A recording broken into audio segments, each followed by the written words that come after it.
ഒരു എക്സാമ്പിൾ പറയുമ്പോൾ നിങ്ങൾക്ക് അത് ഈസി ആയിട്ട് മനസ്സിലാവും. നമ്മൾ നല്ല തീരുമാനങ്ങളൊക്കെ എടുക്കും. നാളെ തൊട്ട് എക്സസൈസ് ചെയ്യണം, ബോഡി ഫിറ്റ് ആക്കണം, ആരോഗ്യം ശ്രദ്ധിക്കണം എന്നൊക്കെ. എന്നിട്ട് നമ്മൾ വളരെ ആവേശത്തിൽ അലാം വെക്കുകയൊക്കെ ചെയ്യും. പക്ഷെ പിറ്റേ ദിവസം രാവിലെ അലാം അടിച്ചു കഴിയുമ്പം നമുക്ക് നമ്മളുടെ പുതപ്പിനോടും നമ്മളുടെ ബെഡിനോടും എന്തെന്നില്ലാത്ത ഒരു സ്നേഹം തോന്നും. അപ്പൊ നമ്മൾ വിചാരിക്കും, ഇന്നും കൂടെ ഒന്ന് സുഖിച്ച് കിടന്ന് ഉറങ്ങാം, എന്നിട്ട് നാളെ തൊട്ട് എക്സസൈസ് ചെയ്യാന്നുള്ളത്. സോ ഈ സമയത്ത് നമ്മളുടെ ബ്രെയിനിലെ രണ്ട് പ്രധാനപ്പെട്ട ഭാഗങ്ങൾ ഒരു വലിയ തർക്കത്തിൽ ഏർപ്പെടുന്നുണ്ട്. ഒന്ന് ലിംബിക് സിസ്റ്റം, രണ്ട് pre frontal cortex. Limbic system എന്ന് പറയുന്നത് നമ്മുടെ തലച്ചോറിന്റെ വൈകാരികമായിട്ടുള്ള ഒരു പാർട്ടാണ്.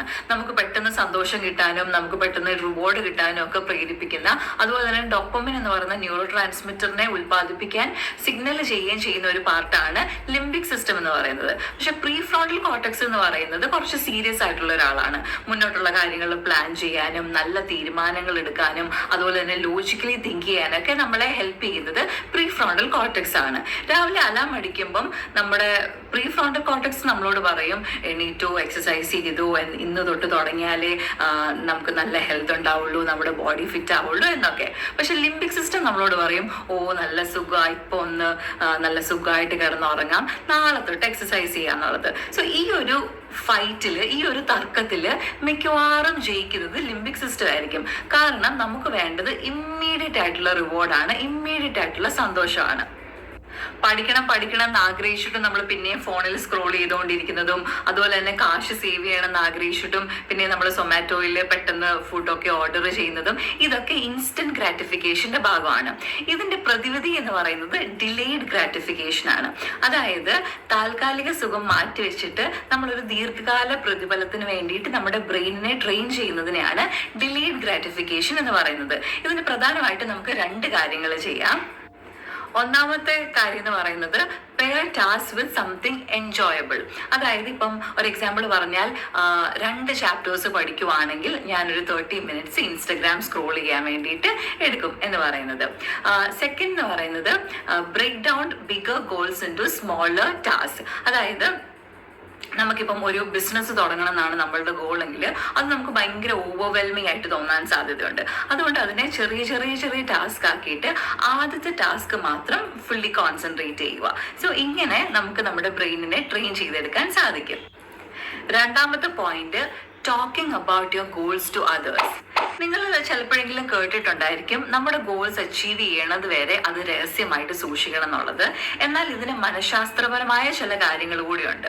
നമ്മൾ നമ്മുടെ ഗോൾസ് മറ്റൊരാളോട് നല്ല ആവേശത്തിൽ സംസാരിച്ചു കഴിയുമ്പം അറിയാതെ തന്നെ നമുക്കൊരു ഫോൾസ് സെൻസ് ഓഫ് അച്ചീവ്മെന്റ് ഉണ്ടാവും. അതായത് നമ്മുടെ ബ്രെയിനിന് അന്നേരം ഒരു ഡോപ്പമിൻ റിലീസ് ഉണ്ടാവുകയും ബ്രെയിൻ അറിയാതെ വിശ്വസിച്ചു പോവും ആ ഒരു ഗോള് അച്ചീവ് ചെയ്തതായിട്ട്. അപ്പൊ അതിന്റെ ഫലമായിട്ട് നമ്മൾ ഈ ഗോള് ശരിക്കും അച്ചീവ് ചെയ്യാൻ വേണ്ടിയിട്ട് നമ്മൾ എഫേർട്സ് ഇടാതെ വരും.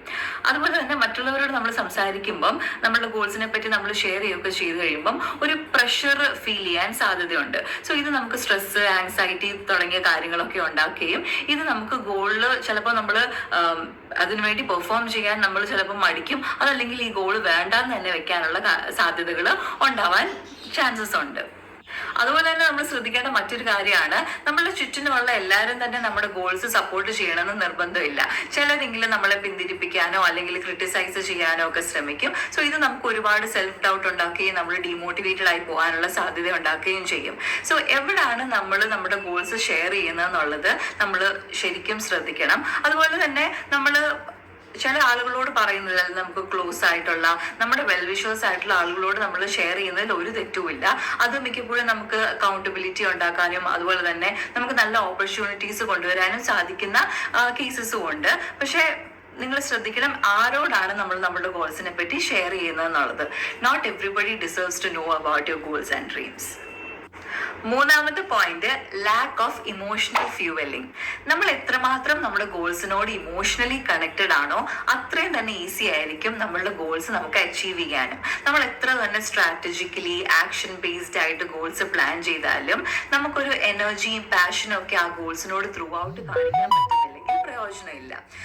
നമ്മുടെ ലക്ഷ്യങ്ങളുമായിട്ട് നമുക്ക് നല്ലൊരു വൈകാരിക ബന്ധമില്ലെങ്കിൽ നമ്മുടെ ഗോൾസ് അർത്ഥമില്ലാതായി പോവുകയും അത് നമ്മൾ പിന്നത്തേതിലേക്ക് മാറ്റിവെക്കുകയും അതല്ലെങ്കിൽ ഗോൾസ് വേണ്ടാന്ന് തന്നെ വെക്കാനുള്ള സാധ്യതകളും ഏറെയാണ്. സോ ഈ ഗോൾ അറ്റൈൻമെന്റ് എന്ന് പറയുന്ന പ്രോസസ്സ് അത്ര ഈസി അല്ല. കാരണം ഗോൾ അച്ചീവ് ചെയ്യാനായിട്ട് അതിലേക്ക് എത്താനുള്ള പ്രോസസ്സിൽ നമുക്ക് ഒത്തിരി സെറ്റ്